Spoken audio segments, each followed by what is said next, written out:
and gentlemen, we gave him a little bit of grief over Deflategate, and so he's now here. We have to return the favor and at least acknowledge that this is a very bad story. Of course, we're talking about the FBI probe into the St. Louis Cardinals front office into hacking the Houston Astros. Good morning, Aaron Katersky. Well, good morning. It is a pleasure to talk to you today, McGraw. I am exceedingly happy that you're having me on this morning. I think that is an excellent move on your part to delve into what appears to be a case of high-tech cheating and a case of espionage that the FBI, I think, normally associates with China or some other foreign government or multinational corporation. And instead, we're talking about two baseball teams. One of them happens to be the team where you seem to live. Yes. So it's nice to chat with you this morning. We ate a little crow yesterday talking about the Chicago Blackhawks winning the Stanley Cup final, and today we're talking a little crow here as well. But all jokes aside, Aaron Katersky, you want to talk about Deflategate and Spygate, and this is a really big deal because the FBI is involved, and somebody might go to jail over this. Oh, I think it's more likely than not that criminal charges will result from this, and whether that's certain individuals, it's hard to see how the team writ large would end up being tagged for this. But the way it all sort of reads, it doesn't sound like it was the most sophisticated or well thought out hack, and because the Cardinals were sort of brought into the whole thing, you wonder whether it was done from the actual Cardinals offices using one of the Cardinals computers.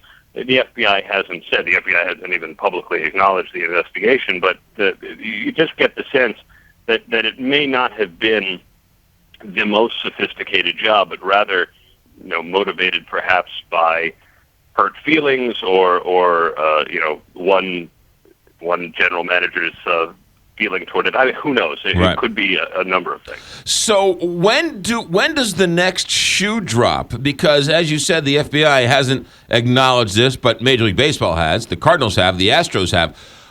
What's the next step? When does a name get attached to this? When does the FBI formally charge somebody? What's the timeline?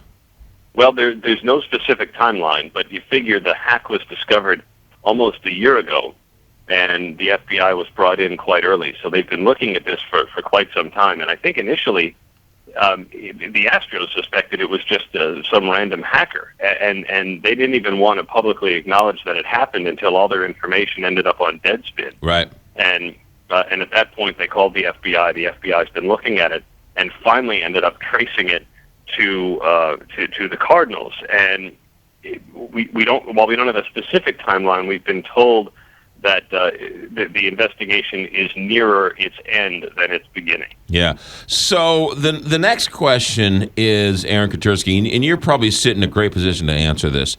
You sit in New York. You're with ABC News. You're a major news outlet.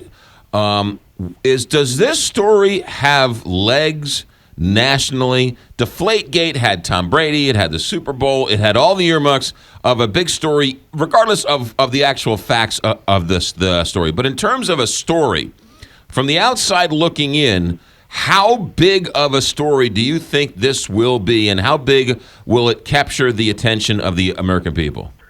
I don't think as much as Deflategate, because you're not talking about players that are involved. It's hard to see how the baseball fans are going to get terribly amped up about this. I don't know that baseball fans are terribly enamored with sabermetrics and all the ways that we've, kind of taken the human element out of baseball as it is. Yeah. And so where it's not specific players, that we know of, or that it just doesn't seem to be the level of, Tom Brady ordering guys to take air out of the footballs. Right.